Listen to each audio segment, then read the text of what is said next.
Hi everybody, welcome to episode 16, The Great War, the war to end all wars. Clearly, we didn't call it World War I because we didn't know in 1914 that there would be a World War II. So it's known as the Great War. And happily, they were trying to make it be the war to end all wars, but it's not going to be that way. It's not going to end that way. Tanks would get stuck. Tanks would get stuck in no man's land.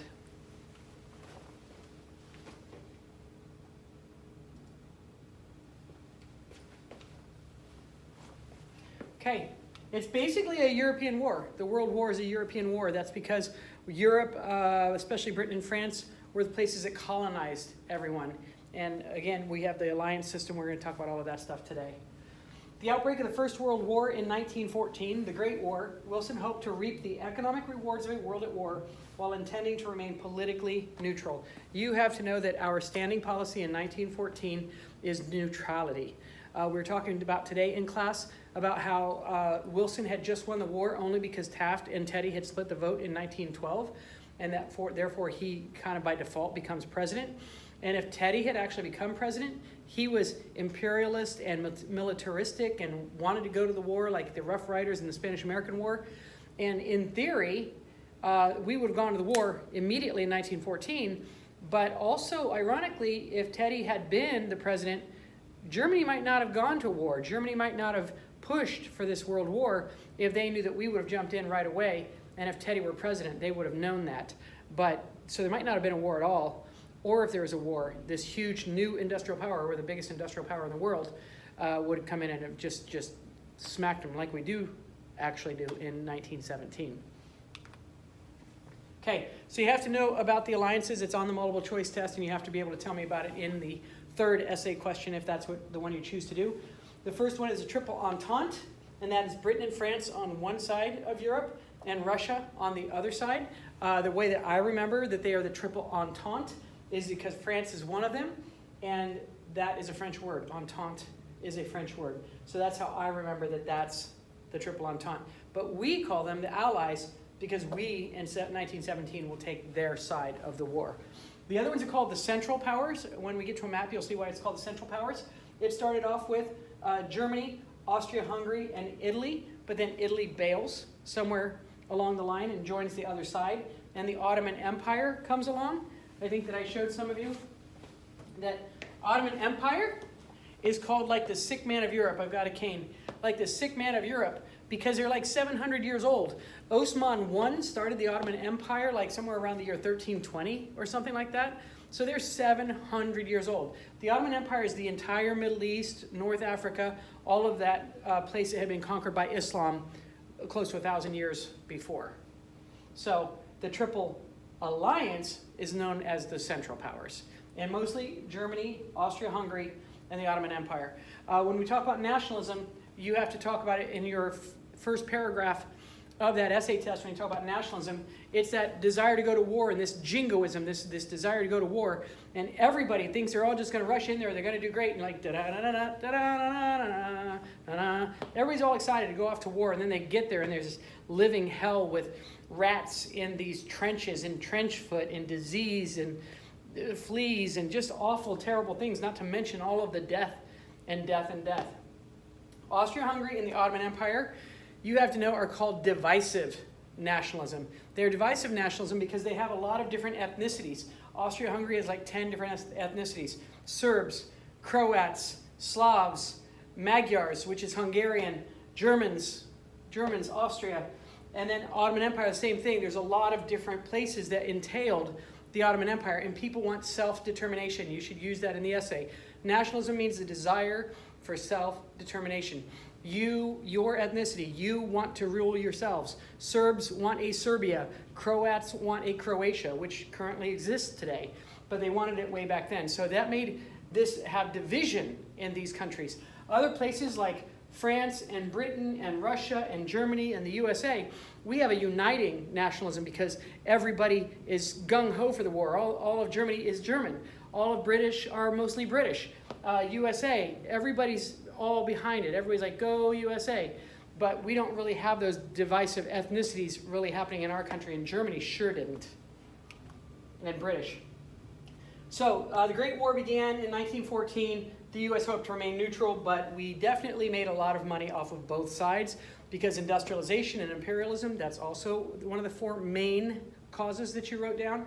Industrialism and imperialism, we prospered and made a lot of money on making militarism, weapons of war for both sides for a while until we finally were allied with the Triple Entente. Americans should be neutral in fact as well as in name, impartial in thought as well as in action, except for that whole industrialization and selling them all sorts of goods. The rich got even more rich during the World Wars. It would be folly for the country to sacrifice itself. The clash of ancient civilization, of ancient hatreds, which is urging the old war to destruction. So that's because this is basically a war of Europeans against Europeans. The reason it's considered a world war is because the Europeans had colonized so many other countries, and a lot of the people from those countries, from India or from Africa or from other nations, joined to fight for their oppressors, their colonizers, because they believed that they would get independence after the war if they did so. Some yes, most no. Despite official neutrality, most Americans did not support the Germans and their autocratic government. We're a democracy, they're an autocracy. Kaiser Wilhelm is also just not a nice guy in general. Nobody liked him. German and Austro-Hungarian agents in the U.S. resorted to violence in factories and ports. Here, a German agent left a briefcase in a New York City elevator, plans for sabotage inside. They found this briefcase. And we changed the name of the Frankfurter to the hot dog because Frankfurter is a German word for hot dog.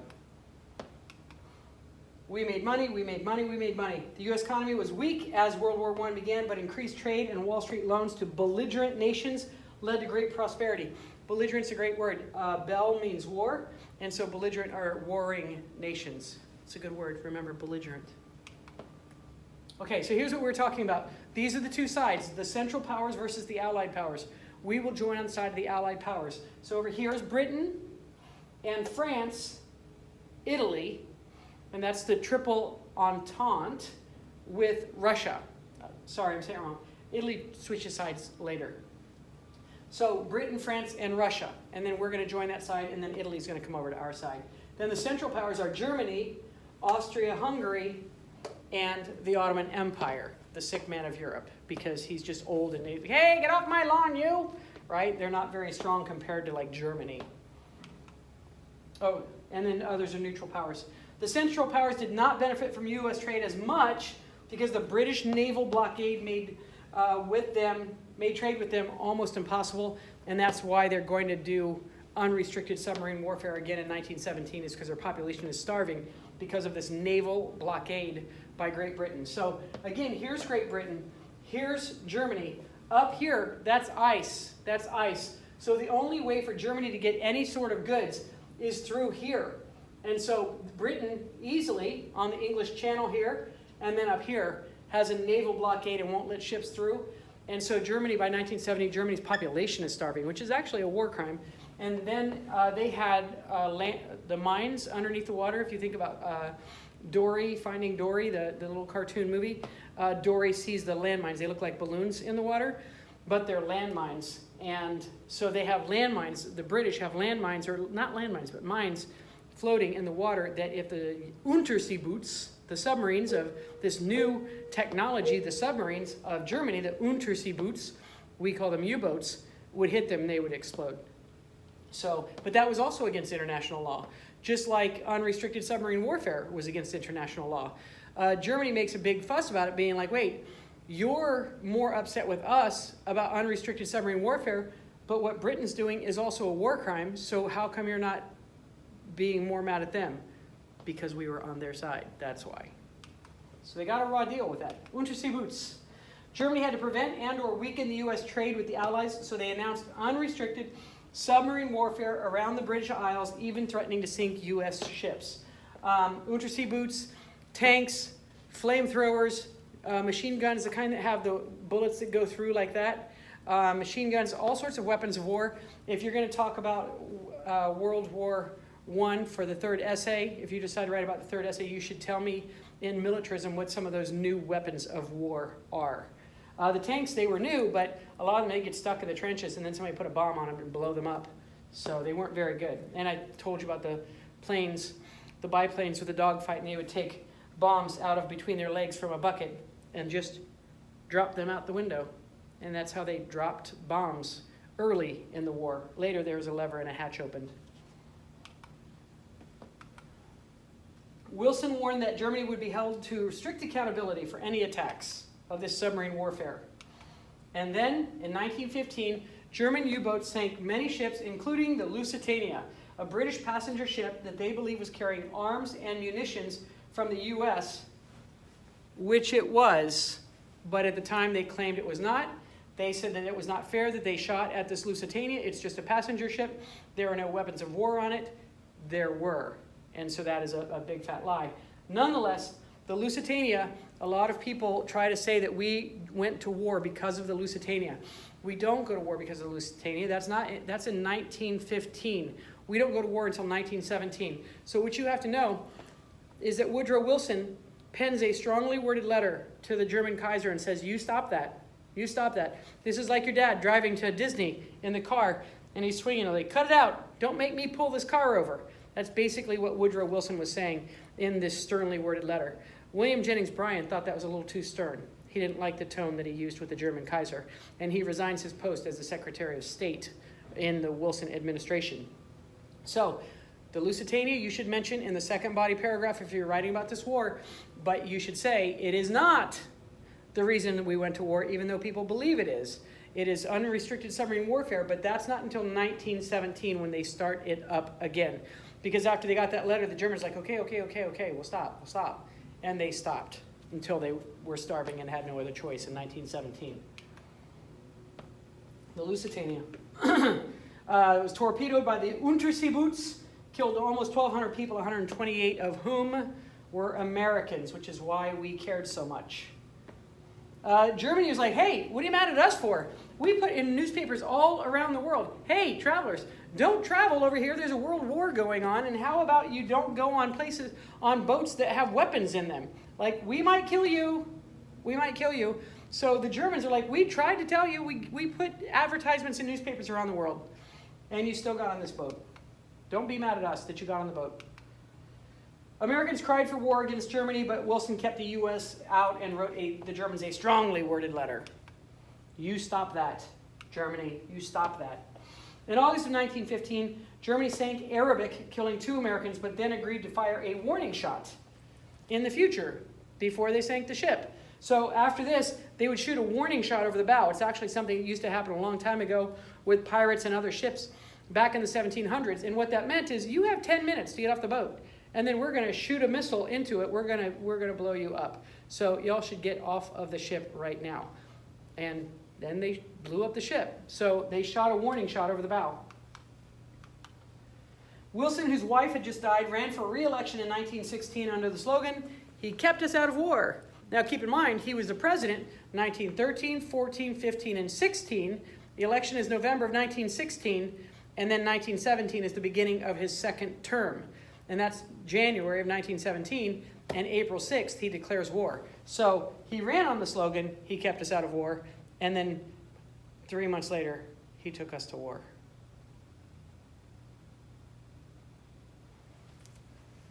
And his wife died, so he found a new one.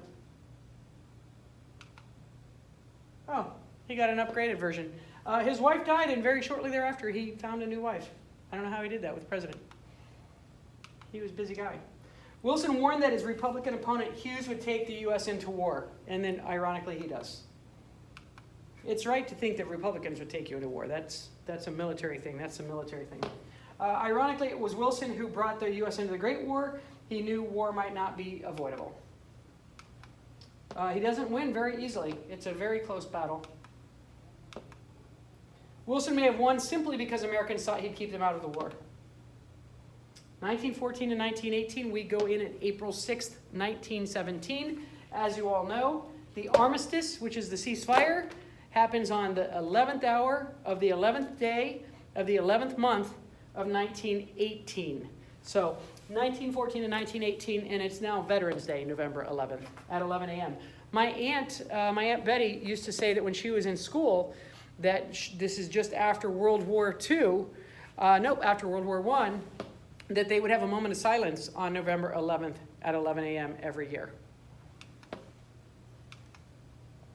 Okay, so again, these are the alliances. You have to know that there was a triple entente, Britain, France, and Russia, and the triple alliance, which are known as the Central Powers, Germany, Austria-Hungary, initially Italy, and then later the Ottoman Empire, the sick man of Europe.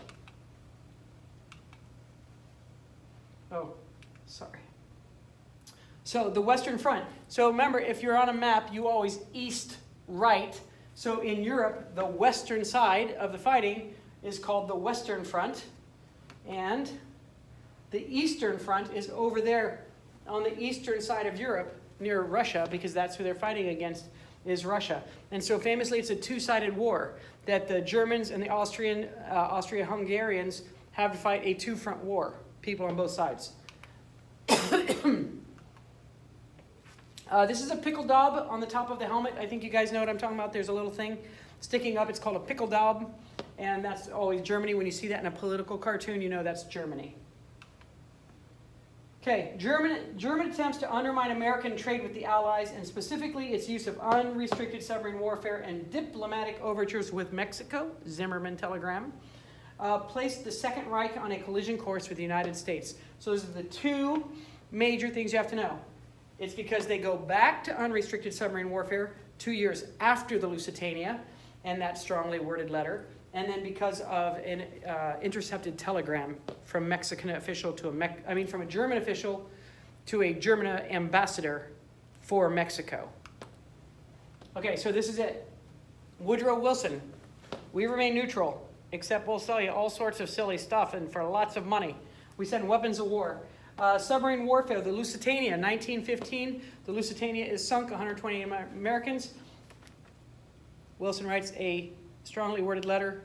William Jennings Bryan's like, that's not nice. He resigns. Anti-German propaganda. You have to know about how much propaganda that we have during the war. If it's propaganda to support us, it's always like, yay, glory, glory, glory, pride, pride. Nationalism, unifying nationalism. But if it's against people, we make them look horrible and terrible. So there's a pickle daub on this cartoon. So this gorilla is meant to be a German. Then we have the Sussex Pledge. Shortly later, I think in 1915, where's that?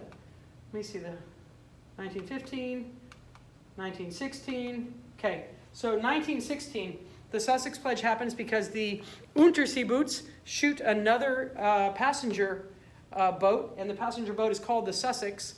And so after that, Woodrow Wilson's like, I told you guys to stop it. I told you to stop it. So then they create this, Kaiser Wilhelm creates a Sussex Pledge and says, we promise, we won't, we're just kidding, we'll stop, please, we'll stop. And then U.S. trade with the Allied grows 1916 and 1917, and it fades away with the Central Powers. And then in 1917, again, like early January or February, something like that of 1917, they resume unrestricted submarine warfare. So that's the number one reason that we go to war, is they resume the unrestricted submarine warfare that they promised in 1915 that they would stop when he wrote that letter to them.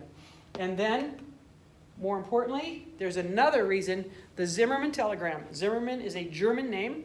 That is a German official in Germany writing to the German ambassador to Mexico, telling them, psst, go tell the Mexican president that we will let them have Texas and New Mexico and Arizona back, and we'll give them lots of money if they start a war over there with the United States when the United States decides to come to war. And then we'll help them get all that land back from America, and we'll give them lots of money. Because if they fight us here, we would send way fewer resources and people over there, because we would, as they suspect, defend our homeland first. And it gets intercepted. And so here's what happens. It gets intercepted. We put it in the news. Yellow journalism. Mexico says they're going to invade. Mexico says they're going to invade. So the newspaper's like, oh, and they try to get us to go to war. Remember, like just like Spanish-American War, remember the Maine, to hell with Spain. It's yellow journalism. They want to incite people to violence and to want to go to war. So the Zimmerman telegram, that intercepted telegram, it's heightened because of the yellow journalism. And after that, between the unrestricted submarine warfare and the Zimmerman telegram, everybody in America is like, we've got to go to war. We've got a war. And jingoism.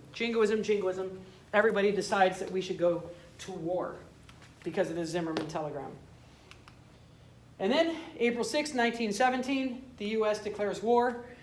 We do not send people to war for close to a year. Some people go immediately, but we don't really have very many troops. So we have to build up our troops. And so by the time that we go, there's millions. But before that, there were only thousands, hundreds of thousands of troops. So we have the Selective Service Act, which is the draft. And people are drafted into war. But many people joined because, nationalism, jingoism. Hey, we're going to go kill them. Let's do it. So, Wilson delivered a powerful speech hoping to avoid U.S. involvement in the war. That's when he is president again. So this is his second term. It's January of 1917. He's just been reelected, and he is confirming what he said in his campaign. We're going to stay out of war. He believed peace without victory was a key to lasting peace. So he thought he could go over to Europe, talk to all the world's leaders in Europe and say, come on, guys, cut it out. Come on, peace without victory. Nobody needs to win the war. Let's just handle this diplomatically. Everybody stop fighting and let's handle it diplomatically. It didn't happen. That was his desire. Peace without victory. Everybody just stop fighting. Germany announced unrestricted submarine warfare, fire on any armed and unarmed ship in a war zone. Which again, why are luxury liners going in a war zone? That doesn't make sense. They did, so they were going to fire on them from their Unterseeboots, U-boats. I just like saying Unterseeboots. Wilson asked Congress to arm merchant marine vessels. Senate blocked it to avoid war. So merchant marine vessels were all the vessels that were bringing all of those weapons and tanks and everything that we were building, militarism that we were selling to the Allies. Even today, merchant marine, those are the people that ship Michael Jordan sneakers from China. Everything that we get from every other country, all of the imports, all of the exports are transported on ships. The people who captain those ships and work on those ships are called the merchant marine. You saw it because of Tom Hanks plays a guy. What was the name of that movie? I don't remember the name of the movie. And a merchant marine ship gets taken hostage by Ethiopia. Wish I knew the name of that movie now. But that's why they don't put guns on them, because the people that would attack merchant marine ships have way more powerful guns than the people on the ships. And it's more likely the people on the ships would die. So instead, they're just supposed to be able to turn over the ships and go, okay, just let us go. Please let us go. You can have the ships. You can have everything else. So today, currently, we still do not arm merchant ships, merchant marine ships. Zimmerman telegram, it had to be decoded. They intercepted it. Has to be decoded. Okay, and then they decoded it. We make a proposal of alliance on the following basis. Make war together, make peace together, generous financial support and understanding on our part that Mexico is to reconquer Texas, New Mexico, and Arizona. Join us. That gets intercepted. Mexico's like, no. Shh. We didn't say that. No, we don't want to do that. So people looked at Mexico like, oh, we should go get a war against Mexico. Look what they're doing. And they're like, no, that's a German to a German. That's not us. We don't want any part of that. We didn't have anything to do with that. The ruthless employment of our submarines now offer the prospect of compelling England in a few months to make peace. We're almost going to win. The war's almost over. You just have to help us one last little bit, and then you'll be able to get all of your land back when we win, which they really would have been allowed to get all of their land back when they win because Germany would have been the victor. But they don't win, and they don't join. They're like, no, look at me. I'm not part of it. Look at me. Mexico, we're out. We're neutral. Nope, don't look at me. Arthur Zimmerman. So this is a political cartoon. It's got the German. You know that's a German because of the pickle dog. And of course, we know Mexican because of the sombrero. And it's him saying, join with Germany and you get a bit of the United States. So things like this, political cartoons like this. Remember in 1914, Many people are illiterate in the United States of America. People are working in factories 10, 12, 14 hours a day still. They don't have time to go to school, and they never went to school. Many are immigrants, don't even speak English very well. So political cartoons are very important for yellow journalism in the early 20th century because so many Americans are illiterate. But they can see pictures and they can understand pictures, and that represents Germany and that represents Mexico. So political cartoons were huge during World War I. And propaganda posters, because it's a poster, you can look at it. So the Germany with alliance, Mexico's like, nah, no thanks. Mexico would receive all of this if the Central Powers win. Germany began sinking many ships.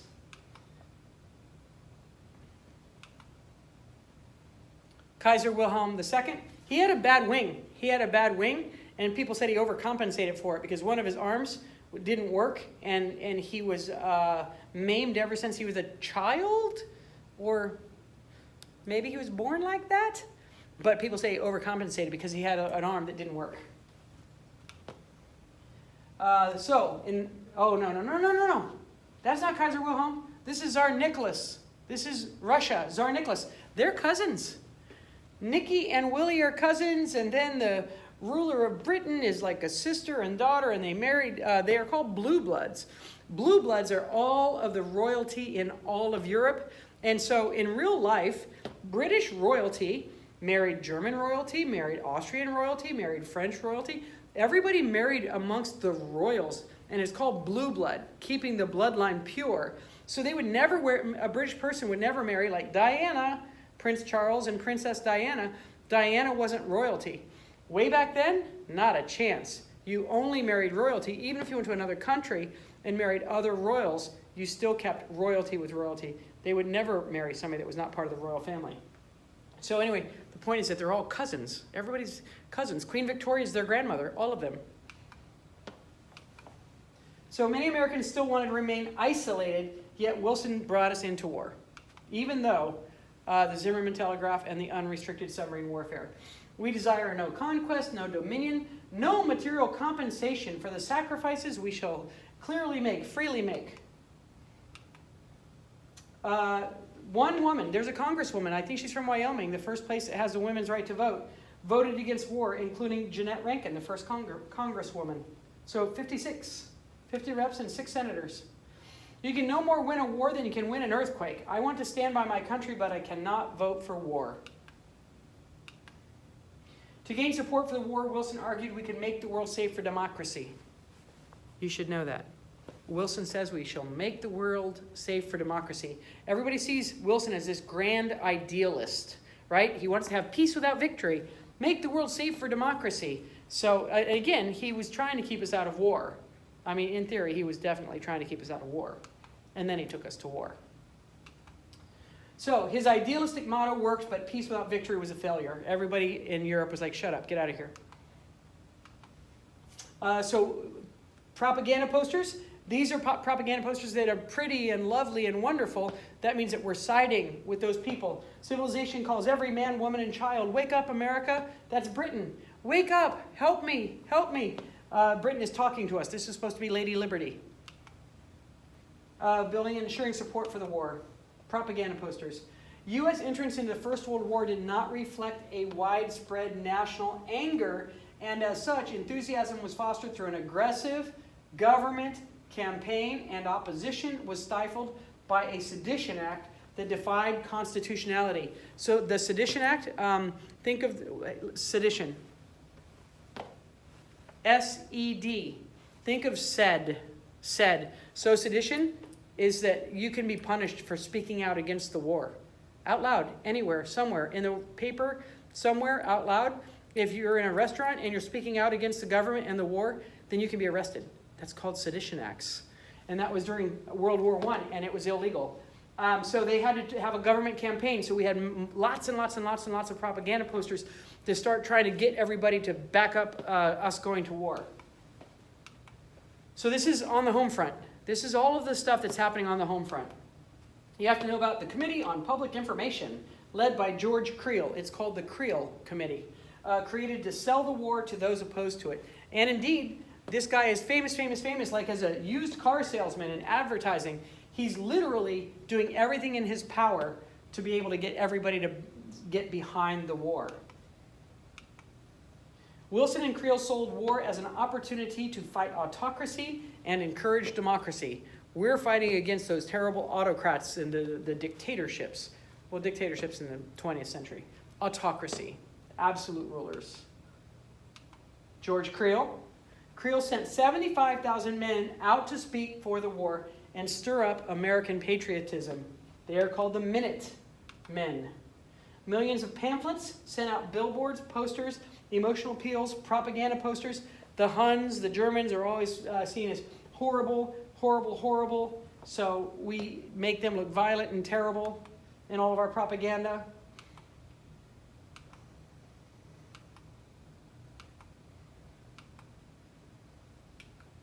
Okay, 100% Americans. Concert halls banned music by Bach, Beethoven, and other German composers.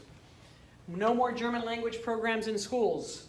Hamburgers are now called Liberty sandwiches because, like Frankfurters, they were German. Frankfurters are now hot dogs. Even the poor dachshund is a German dog. We were even mean about the dachshund. Look, he's got a little pickle dab on his head.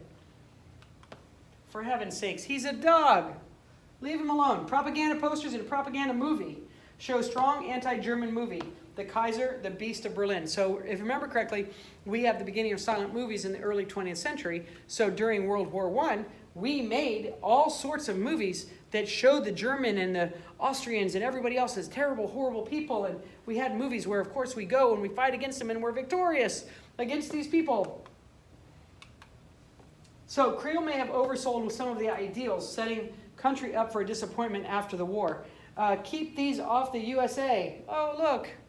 Boots. This is German. German Americans remain very loyal to the U.S. Many Germans blamed for espionage activities, and some were beaten. Of course, we were like, hey, you're German, we hate you, you're German. So some people actually got beaten up just for being German, even though they were actually didn't side with Germany, they sided with the United States. So look, Germany and booze, Germany and booze, Germany and booze, Germany and booze. Look how horrible they are. Germans are terrible, Germans are terrible. Wake up, America. Germans are terrible. Many Germans were blamed for espionage activities, some were beaten. The Espionage Act of 1917, which espionage is spying, right? It means to spy. And Sedition Act, speaking out against our government, showed Americans feared paranoia about Germans and other supposed threats. So now people are on this heightened alert are like, be careful of the Germans, be careful of the Germans. And there's a lot of Germans. A lot of Germans came here, right? 1890s to 1910s. So we have the Espionage Act of 17 and the Sedition Act of 1918. Sedition Act, espionage equals spying, and the Sedition Act is speaking out against the government.